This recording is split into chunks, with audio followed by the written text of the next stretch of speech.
Dunia ini tidak akan musnah sehingga orang-orang saling bunuh satu sama lain tanpa mengetahui apa penyebabnya. Demikian juga orang yang dibunuh, dia tidak tahu apa penyebabnya sehingga dia harus dibunuh. Di akhir zaman ini banyak sekali bentuk peperangan yang tidak jelas tujuannya apa.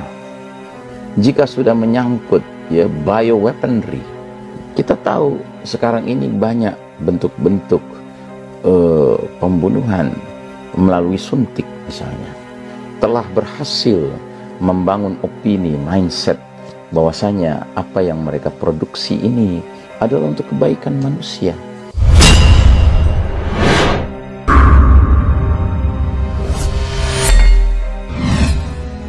Kami akan mengangkat sebuah hadis berkenaan dengan alamatus sa'ah, tanda-tanda akhir zaman atau tanda-tanda mendekatnya kiamat, yang disampaikan oleh sahabat Abu Hurairah radhiyallahu anhu. Abu Hurairah radhiyallahu anhu berkata bahwasanya Rasulullah sallallahu alaihi wasallam bersabda, "Demi zat yang jiwaku berada dalam genggamannya, dunia ini tidak akan musnah sehingga orang-orang saling bunuh satu sama lain tanpa mengetahui apa penyebabnya. Demikian juga orang yang dibunuh, dia tidak tahu apa penyebabnya sehingga dia harus dibunuh." Maka ditanyakanlah kepada beliau Nabi Muhammad sallallahu alaihi wasallam, bagaimana mungkin hal itu bisa terjadi? Nabi sallallahu alaihi wasallam menjawab, itulah al-harju, yang membunuh dan yang dibunuh sama-sama berada di dalam neraka. Hadis riwayat Imam Imam Muslim nomor 2908 dalam bab al-fitan. Jadi saudaraku rahimakumullah, di antara tanda-tanda akhir zaman ialah fenomena manusia saling berbunuhan. Namun uniknya, baik yang membunuh maupun yang dibunuh sama-sama tidak mengerti apa sebabnya dia harus membunuh, apa sebabnya dia dibunuh, ya. Dan kalau kita lihat spektrum kemungkinan peristiwa seperti ini terjadi, dia bisa dimasukkan dalam banyak kategori permasalahan. Contoh, peperangan. Di akhir zaman ini banyak sekali bentuk peperangan yang tidak jelas tujuannya apa, atau yang pasti tujuannya bukan li'i'la'i kalimatillah, untuk meninggikan kalimat Allah, sehingga saling berbunuhan antara dua pihak pasukan itu sama-sama mengejar sebab-sebab duniawi.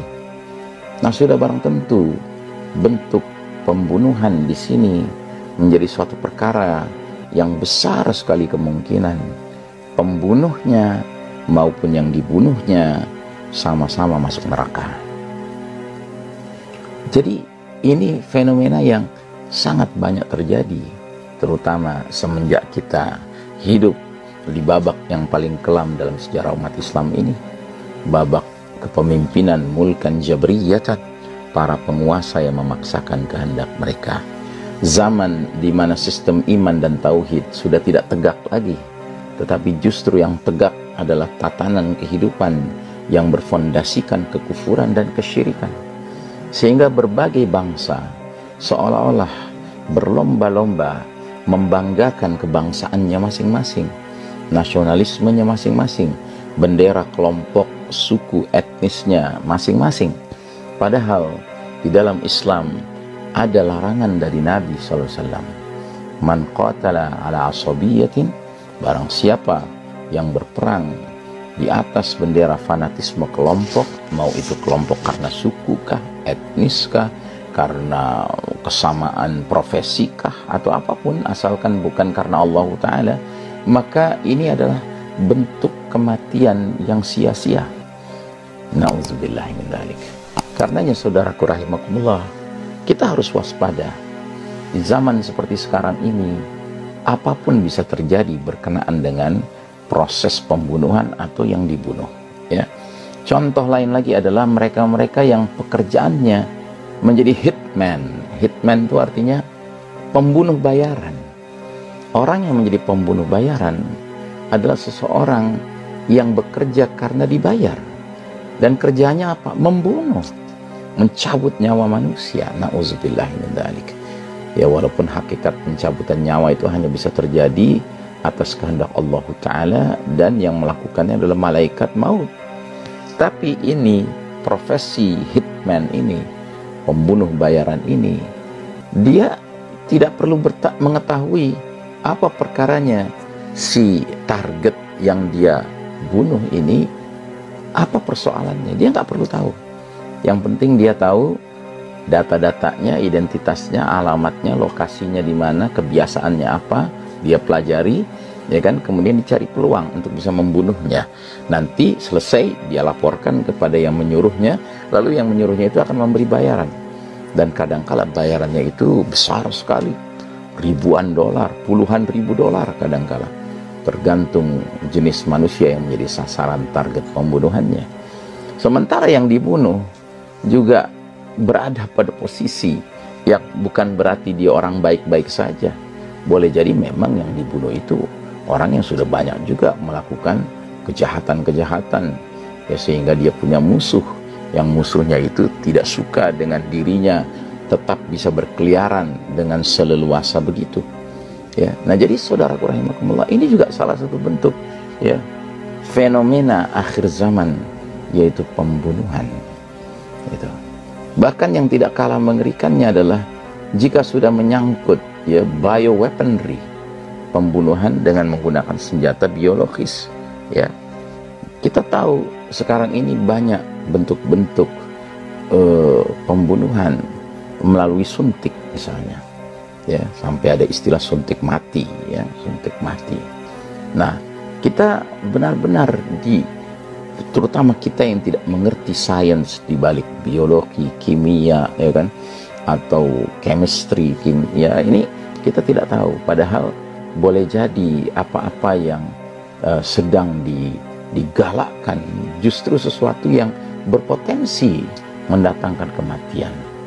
Nah, yang lebih cilakanya lagi, mereka yang terlibat dengan biological weaponry ini seringkali mengira dirinya sedang berbuat kebaikan, ya, karena mereka yang membuat biological weaponry ini telah berhasil membangun opini, mindset bahwasanya apa yang mereka produksi ini adalah untuk kebaikan manusia.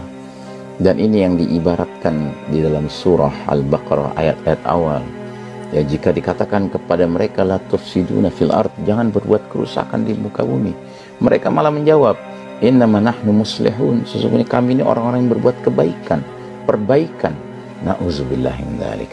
Nah, jadi mereka-mereka yang masuk di dalam sistem, ya, penggunaan biological weaponry ini, mereka merasa justru sedang melakukan kebaikan, ya, padahal sesungguhnya ini adalah suatu keburukan, suatu fasad yang sedang berlangsung di muka bumi. Begitu pula mereka-mereka yang secara rela, ya, mengalami proses, ya, diberlakukan atas dirinya biological weaponry ini, tidak merasakan itu sebagai biological weaponry, bahkan dia merasakan itu sebagai sebuah solusi atas permasalahan-permasalahan problem kesehatannya, problem tubuhnya, ya, yang terbaik. Itulah solusi yang terbaik. Jadi saudaraku rahimakumullah, dan kita sendiri sebagai pihak yang hidup di dunia ini, mari kita memastikan bahwa hidup kita berada di atas rel yang benar, sehingga seandainya pun Allah takdirkan kita harus dibunuh oleh pihak tertentu, maka pembunuhan itu justru mendatangkan kematian yang terbaik bagi orang yang dibunuh, karena dia di atas jalan yang hak, ya, dia akan memperoleh al-mautu fi sabilillah, kematian di jalan Allah Ta'ala. Dan itu cita-cita setiap mukmin yang berakal sehat, yang faham akan dinnya, faham akan hakikat hidup di dunia ini dan hidup di akhirat kelak nanti. Wassallallahu ala nabiyyina Muhammadin wa ala alihi wa ashabihi ajma'in. Wassalamualaikum warahmatullahi wabarakatuh.